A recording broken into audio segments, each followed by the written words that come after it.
Bienvenue dans l'univers envoûtant de Novella Star. Préparez-vous à vivre intensément l'épisode 120 de la série passionnante Ma raison d'être. Abonnez-vous pour être transporté dans un tourbillon d'émotions et ne rien manquer des prochains épisodes. Attachez vos ceintures, l'aventure commence maintenant. Au début de l'épisode, il est montré que Naren et Pooja se préparaient à aller quelque part. Supriya les félicite tous les deux pour leur anniversaire de mariage. Pooja était toujours en colère contre Naren. Supriya dit à Pooja, « Je disais déjà que si vous voulez aller vous promener, vous pouvez y aller. Quel est notre travail parmi vous? Mais ce n'est pas acceptable. » Pooja dit que si nous y allons, tout le monde ira ensemble. « Je ne vous laisserai pas seul ici. » À ce moment-là, deux invités arrivent chez eux. Supriya dit à Mehera que je suis très en colère contre toi. Au fait, tu te considères comme l'ami de Pooja, mais au cours des 2 dernières années, vous n'êtes pas rentré une seule fois à la maison pour rencontrer Pooja. Mehera dit à Pooja que vous avez beaucoup de chance d'avoir un mari aussi romantique que Naren. Rahul appelle quelqu'un et dit que cette fois, Naren et Pooja vont se promener, mais ne pourront pas rentrer chez eux, parce que je ne les laisserai pas revenir. Le bus dans lequel vont Pooja et Naren. Arrêtez ce bus au bon endroit. Je vais tout gérer à partir de maintenant. La personne à qui Rahul parlait n'était autre que Bella. Bella dit que moi aussi j'attendais ce moment depuis si longtemps. J'ai posé mon piège. Viens là-bas avec Pooja et Naren. Rahul dit que j'ai enfin trouvé quelqu'un qui est encore pire que moi. Aujourd'hui, tous deux ne fêteront pas leur anniversaire, mais le jour de leur mort. Je ne les laisserai pas revenir vivants. Naren dit à Pooja que tu n'as rien dit depuis hier soir. C'est seulement à votre demande que j'ai demandé à tout le monde de m'accompagner. Dois-je comprendre que vous me donnez une autre chance de m'expliquer? Pooja dit que cela n'existe pas. Je vais avec toi pour que maman et papa ne se sentent pas mal. Te sens pas mal. Je ne veux déranger personne, mais je ne viendrai pas avec toi à notre retour. Je ne veux plus revenir dans cette maison. Naren dit que j'ai ma dernière chance ici. Je vous convaincrai à nouveau pendant le voyage. Surbhi dit à Rahul que chaque femme veut que son enfant soit comme son père. Mais je ne veux pas du tout ça. Vous avez déjà fait beaucoup de mauvaises choses, mais cette fois, je ne te laisserai pas réussir mon plan. Je vais y aller tout de suite et dire à tout le monde la vérité sur ce que tu veux faire avec Naren et Pooja. Avant que Surbhi ne sorte et ne dise quoi que ce soit à qui que ce soit, il menace Rahul en lui disant que si vous essayez de dire quoi que ce soit à quelqu'un, vous savez ce que je vous ferai. Dans votre état, vous ne pensez pas que vous devriez vous embêter avec moi. Tu sais comment je suis. Alors n'essaye pas de faire tout ça avec moi. Si vous essayez de sortir de cette pièce sans ma permission, vous finirez directement à l'hôpital. Je ne sais pas ce qui va arriver à votre enfant. Rahul enferme Surbhi dans la pièce et part de là. Surbhi demande à Rahul d'ouvrir la porte. Surbhi dit que Naren est ton frère. Comment peux-tu lui faire ça? Elle a toujours pensé au bien de toi. Bella va à la rencontre de quelques sages. Bella leur dit que je suis venu pour vous aider. En entendant les paroles de Bella, tout le monde se met à rire. Le moine dit que nous ne sommes pas des gens ordinaires. Alors, comment pouvez-vous nous aider? En plus, tu es une femme. Nous n'acceptons pas l'aide des femmes. Bella leur dit que je peux mettre fin aux 27 années de pénitence de votre Mahaguru. Alors le grand sage des sages vient aussi là. Mahasadhu dit « Comprenez-vous ce que vous dites? Comment oses-tu dire une chose aussi importante sur toi-même? » Bella dit que si je suis venu ici au péril de ma vie, je dois avoir un plan. Mahasadhu dit « Dis-moi ce que tu peux faire pour nous. » Bella raconte qu'il y a 27 ans, un homme avait offert son fils à votre Mahaguru. À cette époque, la mère du garçon s'était enfuie avec lui. Je sais où est ce garçon.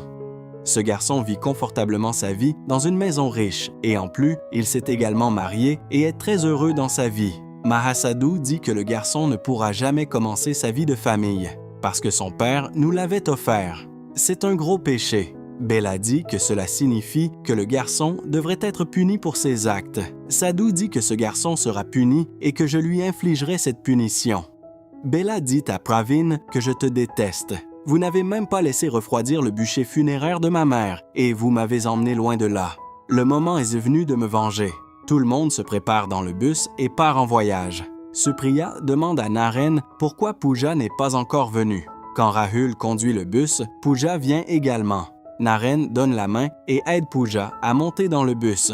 Surbhi brise la vitre et sort. Surbhi court et essaie d'arrêter le bus et essaie de tout leur dire. Mais avant qu'ils puissent voir Rahul, il voit Surbhi et l'emmène. Sadhu dit à Bella qu'aujourd'hui, cette personne sera punie pour ses actes. Même s'il est aux enfers, je le retrouverai aussi et l'amènerai dans notre grotte.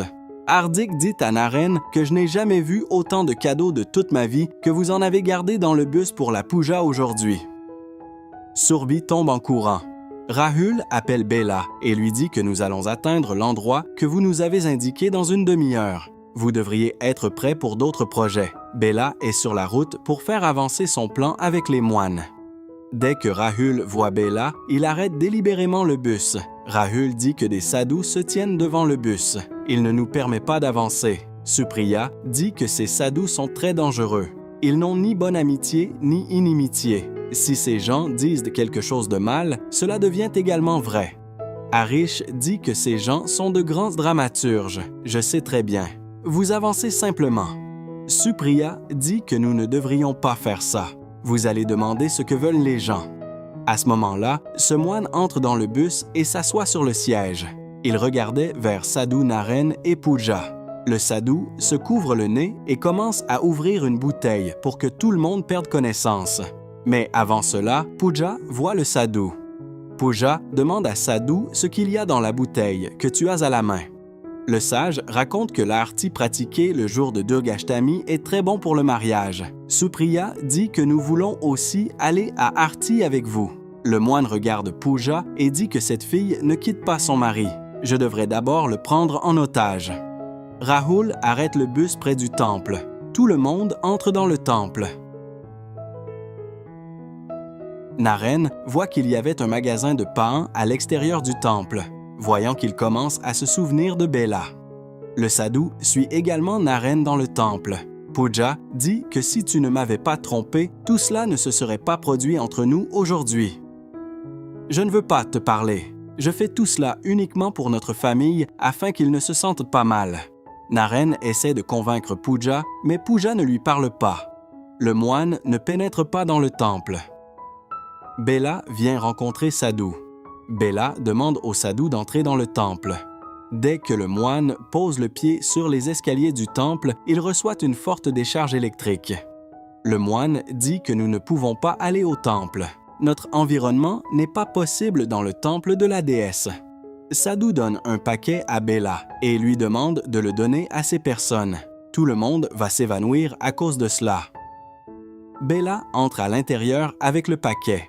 Pandi commence Durgashtami à Arti. Lorsque Pooja ferme les yeux, elle commence à voir des choses très étranges. Comme si Naren le battait. Pooja commence à chercher Naren. Bella dit que cette fois, personne ne peut empêcher mon plan de réussir, parce que cette fois, je ne suis pas seul. Rahul et tous les sages sont aussi avec moi. Bella sort le médicament du paquet et le mélange au ladu. Rahul arrête Bella. Rahul dit que, quoi que vous ayez mélangé dans ce ladu, ces ladus ont l'air encore plus parfumés. Maintenant, va nourrir ces ladus à toute la famille. Harish dit à Hardik que ce sadhu ne me semble pas bien. J'irai aussi lui parler. Pooja dit au pandit qu'elle a vu un rat mort dans le prasad. Le pandit voit que ce prasad est vraiment gâté. Harish demande au moine « Pourquoi nous surveillez-vous? Avez-vous besoin de quelque chose de notre part? » Le moine dit de garder moins que ton travail et « Que peux-tu me donner? J'ai déjà tout. » Tout en discutant avec le moine, Harish mange le ladu qu'il tient à la main. Naren court et empêche Harish de manger le ladu. Naren dit que quelque chose était mélangé dans ce ladu. Harish dit qu'il n'y a pas de quoi s'inquiéter. Je viens de manger un petit ladu. Pooja dit que nous devrions revenir en bus et aller à l'hôpital. Le moine dit à Bella que si tu n'amènes pas le garçon dans notre grotte, je te brûlerai aussi en cendres. Bella dit que je ferai ton travail. Le sadhu vient dans sa grotte et dit aux autres sadhus qu'avant ce soir, « Je veux à tout prix ce garçon dans notre grotte. » Le moine demande comment amener ce garçon à la grotte. Mahasadhu dit que Naren a son armure. Dès que cette armure sera éloignée de Naren, il deviendra faible. Nous l'amènerons donc immédiatement ici. » Lorsque Pooja s'approche du bus, elle voit que Rahul était assis près du pneu. Rahul dit que le pneu du bus est crevé. Pooja dit « Comment cela est-il possible? » Pooja recommence à voir quelque chose, comme si quelqu'un crevait délibérément le pneu du bus. Pooja dit « Pourquoi j'ai l'impression encore et encore que quelque chose d'important va se produire? » La santé de Harish commence à se détériorer à cause de la consommation de l'Adus. Il commence à vomir. Naren leur demande rapidement d'appeler une ambulance. Pooja se tient sur la route et essaie d'arrêter la voiture. À ce moment-là, Anuj arrête la voiture. Anuj demande à Pooja ce que tu fais ici. Pooja dit à Anuj que la santé de Harish s'est détériorée. Alors Anuj emmène immédiatement Harish à l'hôpital. Le sadhu se rend chez son grand gourou qui était encore plongé dans sa pénitence. Le sage dit qu'aujourd'hui, après 27 ans, vous allez récolter les fruits de votre pénitence. Aujourd'hui, je ne laisserai pas ce garçon en vie. Quand Pooja vient à l'hôpital avec Harish, elle dit que j'ai l'impression d'avoir déjà été dans un tel endroit. Puis Naren tire Pooja. Pooja dit « Qu'est-ce que tu essaies de faire avec tout ça? » Naren dit que si vous ne m'écoutez pas, que dois-je faire d'autre? Pooja dit que le fait de s'excuser encore et encore ne changera pas la vérité sur ce que vous avez fait cette nuit-là. Pourquoi appelles-tu mes amis encore et encore, me surprenant? Même si tu sais que je n'aime pas tout ça. Naren dit que je veux une dernière chance. Je veux dire quelque chose pour ma défense. Pooja dit que je ne veux rien écouter de ce que tu dis. Surbhi essaie de dire à Harsha que quelque chose va arriver à Naren et Pooja.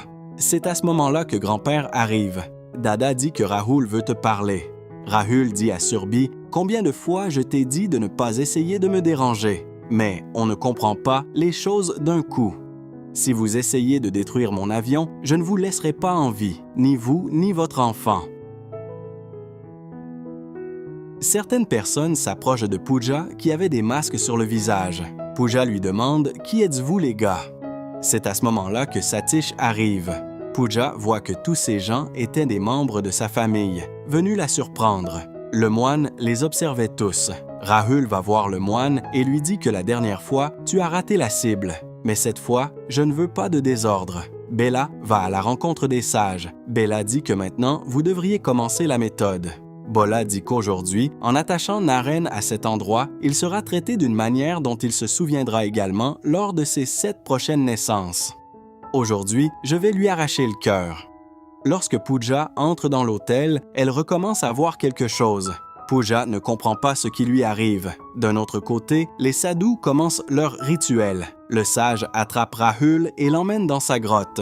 Rahul s'efforce de leur dire que vous avez attrapé la mauvaise personne. Je ne suis pas ce que tu penses. Mais ils n'écoutent rien de ce que dit Rahul et l'attachent avec des cordes. Les vêtements de Rahul sont enlevés et il est prêt pour le sacrifice. Le moine se rend alors compte qu'il s'est trompé de garçon. Le moine dit à Bella que si vous n'amenez pas rapidement le bon garçon à l'intérieur de la grotte, alors la pénitence que Mahaguru accomplit depuis 27 ans sera brisée. Quoi qu'il arrive, même si je dois accepter sa mort. Mais aujourd'hui, je vais amener ce garçon dans la grotte. Bella dit que tant que Pooja, la femme de Naren, sera avec lui, elle ne vous laissera pas atteindre Naren. Je veux que vous me donniez une chance. Je veux faire ton travail. L'armure de Naren est celle d'une femme. C'est pourquoi il peut aussi vaincre une autre femme. Je vais vaincre Pooja et vous amener Naren. Les gars, Pooja dit à Naren que je sens que quelque chose ne va pas ici. Nous devrions partir d'ici. Quelque chose de très grave va se produire ici. Naren dit à Pooja que nous ne pouvons pas y aller aujourd'hui, car il n'y a pas de médecin pour reposer papa. J'ai apporté un cadeau pour toi. Préparez-vous à le porter. Pooja se prépare en portant la robe offerte par Naren. Mais encore une fois, Pooja commence à montrer beaucoup de choses. Quand Pooja sort, Bella se tenait là. Pooja demande à Bella s'il y a une colline ou une grotte à proximité. Bella dit qu'une telle grotte n'existe pas ici. Rahul s'enfuit de la grotte. Naren prévoit une surprise pour Pooja dans laquelle il y a invité tous les gens de la maison. Tous ces gens font la fête ensemble. Naren promet à Pooja de toujours la soutenir. Naren et Pooja commencent à couper le gâteau. Pooja commence à avoir peur après avoir vu le couteau. Rahul sort en courant et prend le nom de Dieu. Rahul dit que jusqu'à ce jour, je ne me suis jamais autant souvenu de Dieu qu'aujourd'hui.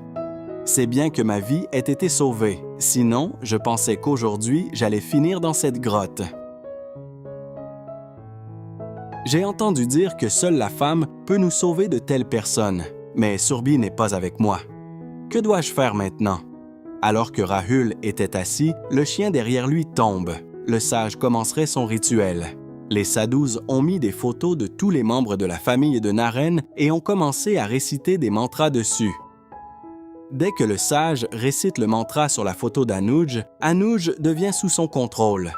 Anuj dit à Naren « Je vais te dire comment donner du gâteau à ta femme ».